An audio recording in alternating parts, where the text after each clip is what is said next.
Kia ora, I'm Amanda Gillies, and today on The Detail, the country's deep-sea darling, the orange roughy, is once again at the centre of controversy. Once hailed as the white gold of our oceans, this elusive, slow-growing fish is fast becoming a symbol of what happens when demand outweighs caution. Now, conservation groups claim the country's largest orange roughy fishery is past the brink of collapse. Environmentalists are calling for the immediate closure of the Chatham Rise orange roughy fishery. They say the latest Fisheries New Zealand assessments show more than 80% of the original orange roughy population has now been wiped out. The numbers really speak for themselves on this one. It's absolutely on the brink, and some of the models from this study has shown that it could have actually already gone off the cliff. This has put pressure on the fisheries industry to act, forcing officials to look at changing catch limits and potentially even closing the fishery. We've got some new information which indicates that we do need to make some further changes to put the fishery back on track to make sure it's in a sustainable state. MPI is now asking for public feedback on options to address the issue. A catch limit reduction by 23%, 42% or 60%. The last option would mean the closure of the sub-fishery, the East and South Chatham Rise. Conservationists say the first two options provide the better outcome for commercial fishers, but have a lesser chance of rebuilding the orange roughy population in a timely manner. The last option would be the fastest return to healthy stock levels. I think the jury's still out as to whether it's possible to sustainably fish orange roughy. I think the history of fishery in New Zealand has been that the orange roughy fishery hasn't been managed well. The final decision on the options comes down to Oceans and Fisheries Minister Shane Jones. Well, he hasn't shown himself to be a great supporter of sustainability in his rhetoric. He's been involved in fishing and sustainability over 40 years, and he should actually be more aware of the issues and the impacts than he actually says himself. That is Barry Weber, co-chair of Environment and Conservation Organisations of Aotearoa.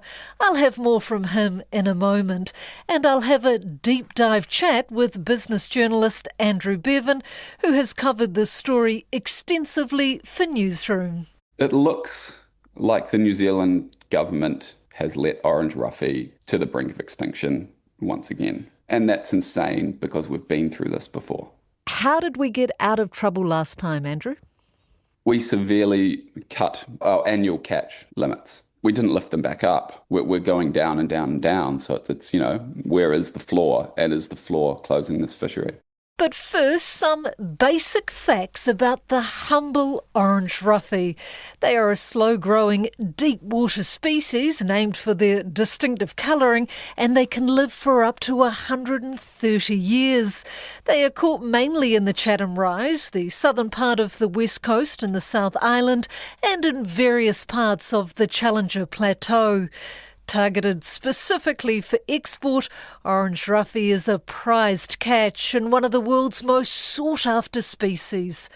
But right now they are in a tough battle for survival in New Zealand, and Andrew Bevan has been keeping a close eye on depleting stocks here. The most recent stock assessment, which is basically the science on how many fish are in an area, placed the population in the East and South Chatham Rise, which is really the problem area right now, at between 8 to 18% of pre-human levels.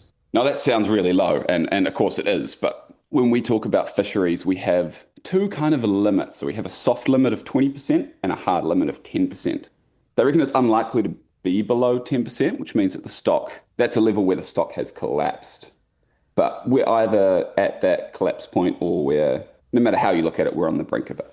It's pretty serious in that area.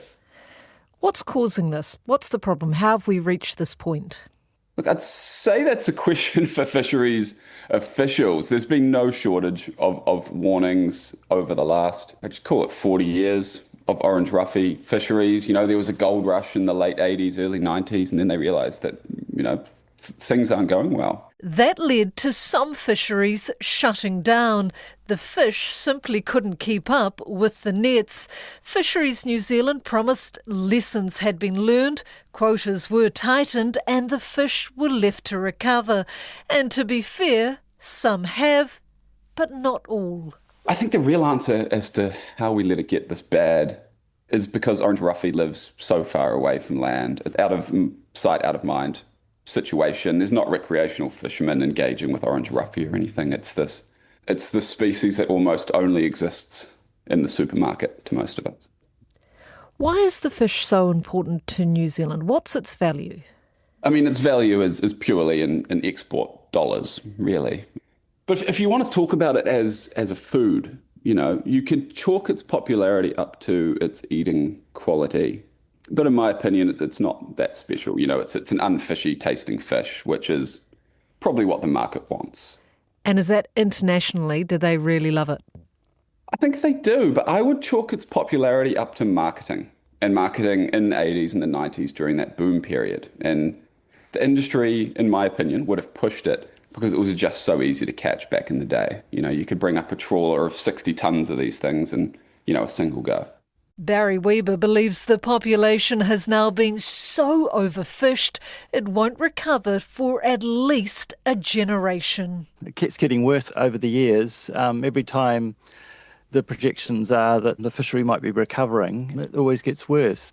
And I think the history of fishery in New Zealand has been that the orange roughy fishery hasn't been managed well, hasn't been managed carefully. I remember discussions in the late 90s with the Minister of Fisheries and the industry, and I said to them, look, do you want to have a hard landing with orange roughy or do you want to move it slowly down? And they said, no, we're happy to have a hard landing. So in fact the industry has brought it on to themselves with the situation they've got now is because of the things they've done in the past. Are we witnessing, do you think then, the slow death of our orange roughy? Or Barry, do you think there is still time to save this species? Well, I think as the scientists have said over the decades, I think the jury's still out as to whether it's possible to sustainably fish orange roughy. There's so many question marks about the biology, over what the stocks are, over the impacts of the fishing, and we still don't know whether, combined with that, whether orange roughy fisheries are viable. One of the things to remember is that the fish that are actually, young fish that are coming into the size that are caught these days were probably spawned before the fishing started, 30 or 40 years ago. And so we're still seeing what could be described as, virgin recruitment into the fishery. And we don't know what the impacts of fishing has had on spawning aggregations over the years, although we do know that some of the key spawning areas have disappeared over the last 30 years. If you look at both parts of the Chatham Rise, the Challenger Plateau, which is off the west coast of the South Island, or another fishery, orange roughy fishery, which is off Mahia Peninsula, all those have lost their big spawning aggregations, have disappeared. And that sort of suggests that the impact of bottom trawling, the impact of trawling itself has had, and the disturbance that trawling has had on fishing aggregations and sporting aggregations, means that we've had an impact on how orange roughy basically behave biologically. And we don't know what that implication is in the longer term. Conservationists are calling on the government to ban deep-sea trawling on... Bottom trawling is one of the fishing game's hot-button issues, of course, has been for a number of years now. Today, stocks on the Chatham Rise have fallen to alarming levels. Environmentalists say bottom trawling is to blame and it should be closed immediately. I want to talk about the role of bottom trawling in this. In your words, why is it so bad? What is the problem here? With bottom trawling, it's basically you're like running a bulldozer along the bottom, and anything that's sort of three-dimensional structure, the corals, the sponges, and other vulnerable species just get wiped out. And there are cases on the Chatham Rise of basically the corals have been removed, and you don't see recovery in the species of corals for decades. And we're talking about corals that are hundreds of years old, and in some cases for black coral they could be thousands of years old, as well as the orange roughy. They're long-lived, slow-growing species and heavily impacted by the fishing method that are used to catch orange roughy. David Attenborough has just released a powerful new documentary assessing the devastating global impact of overfishing and, in particular, bottom trawling. The doco was screened ahead of the United Nations Oceans Conference last month. From the surface, you would have no idea that this is happening. It has remained hidden from view until now. A modern industrial bottom trawler scours the ocean floor with a chain or metal beam, forcing anything it disturbs into the net behind. It smashes its way across the seabed, destroying nearly everything in its path, often on the hunt for just a single species. Are we sort of becoming a bit of an international outlier when it comes to bottom trawling? Well, New Zealand is the only country that's still fishing for bottom trawling in the South Pacific, and other countries who've fished in the past are not doing it anymore. The Australians aren't, and we could stop bottom trawling. We could look at other methods of catching fish than bottom trawling, and I think that's the key thing. We're using a technique that was developed over 100 years ago. We need to look at, be smarter in the way we fish so that we don't have impacts on the benthos, on those corals and other species, and we fish smart rather than the way we've done it in the past. Why do you think we're still holding on to this? Well, it's the way the industry's done things. They've invested in vessels and gear and equipment for bottom trawling, and that's the way they've operated. And they've used that method to catch a range of species rather than thinking about both the environmental impacts of doing it and doing it in a way which doesn't have those impacts. Do you think the priorities are wrong? They're putting profit before the ecosystem? Well, unless you have fish, you can't go fishing. The economics of fishing is one thing, but if you haven't got any fish, if you overfish a population and there isn't any fish to go fishing, then who cares about the economics, because you're going to be bankrupt. What needs to happen right now to genuinely protect the future of orange roughy and New Zealand's deep sea? I think we need a real big rethink about the way we manage deep water fisheries and move away from bottom trawling. I think the history of orange roughy fishing has been that it's always worse than it looks like from the modelling, and we need to be really precautionary about the way we manage these fisheries.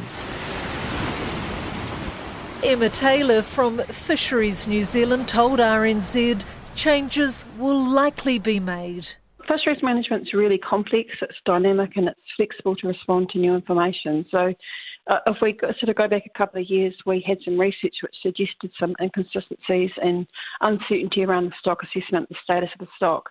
Since then, we've done a whole lot of work. We've got some new information which indicates that we do need to make some further changes to put the fishery back on track to make sure it's in a sustainable state. The options that we've got on the table at the moment, in addition to thinking about whether the status quo is an option, also looking at catch reductions for the total fishery by 23, 42 or 60%. And the 60% reduction would mean that the area of most concern would be closed to orange roughy fishing. That's on top of the 40% reduction in catch that was made in 2023. So they're really significant options that we're interested in feedback on at the moment. I asked journalist Andrew Bevan, who has covered every aspect of the story, which option is most likely. There is no option put forward right now to maintain the current situation, which is something that I think you do usually see in these kind of consultations. What I think is most likely to happen is option 2, which is a sort of a middle of the road, and it does have some quite large catch reduction limits. And that's the one that the company that I spoke to is interested in taking place. I would like to see option 3, which is the complete closure, but that's probably just the greenie in me. Minister Shane Jones, is he the right person, do you think, to make this decision? Yeah, look, the decision is up to Shane Jones at the end. Jones is a staunch pro-industry guy. He's made no efforts to hide that. And yeah, from the outside, he seems unlikely to take that most conservative option and close the fishery. But to his credit, we saw him close the Hauraki Gulf crayfish fishery. I think that was last year. He's considering closing the Northland fishery, and I believe he's actively considering that rather than tokenistically. So, let's see what happens. Now, the history of the fishery, Andrew, can you go sort of sketch this out for us? Because it's always been a wee bit controversial, hasn't it? Yeah. We're stretching back longer than I've been alive. And, what's funny, or maybe it would be funny if it wasn't so serious, is that my first memory of anything biodiversity related or biodiversity or extinction as a concept was my mum and dad talking about how orange roughy wasn't available in the supermarket because of overfishing.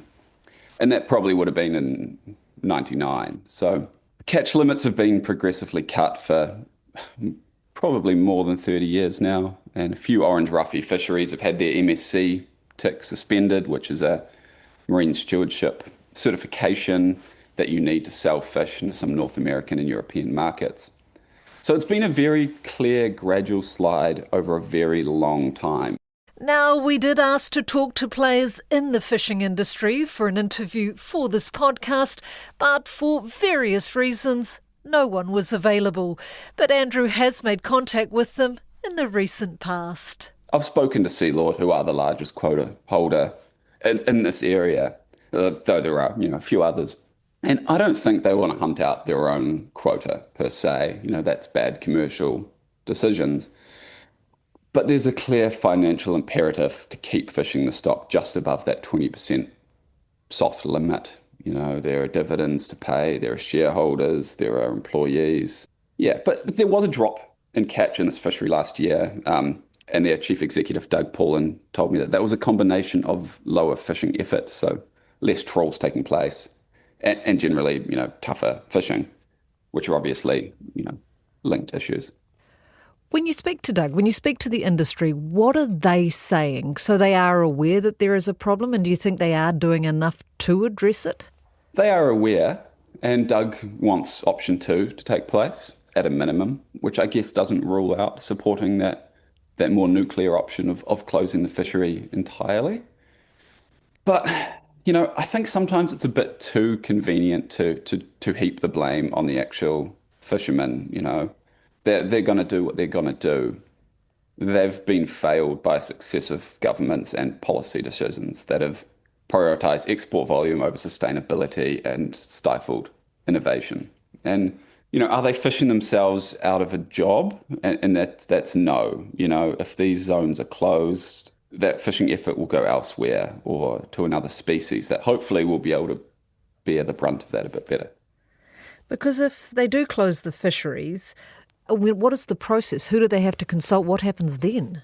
Yes, I'm not sure that what's taking place right now, I call it a consultation, but I'm not sure that's entirely accurate. It might be best to say putting it out for feedback, listen to what people have to say, but the ultimate decision goes down to Jones. Any feedback will probably only result in small tweaks. It comes down to Matua Jones to make that decision. This all comes as the Environmental Law Initiatives takes the Minister of Oceans and Fisheries to court over the mismanagement of the wider Chatham Rise orange roughy fishery. The court case, which began last week, argues that former Minister for Oceans and Fisheries, Rachel Brooking, failed to meet legal obligations to safeguard the marine environment when setting catch limits for the region. So there's a non-profit organisation called the Environmental Law Initiative, and you wouldn't know it from their activity levels, but I think there's only 5 or 6 of them. And they bring court cases on behalf of the environment, sort of seeking judicial reviews of government decisions. And they've had a string of success recently. And right now they're seeking a review of catch limits set by previous Oceans and Fisheries Minister Rachel Brooking, Labour MP, during that previous government. And they are arguing catch limits for this area that is now on the brink of collapse didn't take the environment into account. And, this most recent scientific report really adds fuel to the fire on that one. And look, this is all wearing pretty thin on Shane Jones too. He equated it to blood sport, speaking to the Post recently, and he reckons he's looking into outlawing this type of legal action. So, they've caught a nerve. Do you think part of the problem is, though, Andrew, is that we are so far away from everyone else and everything else that we get away with stuff because no one is really watching? I think that was the case. And I think that's how, the 90s collapse took place. But now, are we really far away from the rest of the world? I'm not sure that we are. People are watching, and these NGOs have these pretty incredible global networks. So, I don't think that kind of evasiveness will work anymore. The minister might say he doesn't care, and, that may well be true, but people are watching, and it's not just New Zealanders. Life without orange roughy, if we completely just, deplete our stocks, our population, what is the fallout of that? Well, making a native species extinct is obviously a terrible, terrible look. And it would be a real shame, even if it's a species that, none of us interact with. It's quite nice knowing that they're, swimming around down there and engaging in that ecosystem. And obviously the loss of a species can have serious flow-on effects to everything else that exists in those vulnerable seamount ecosystems.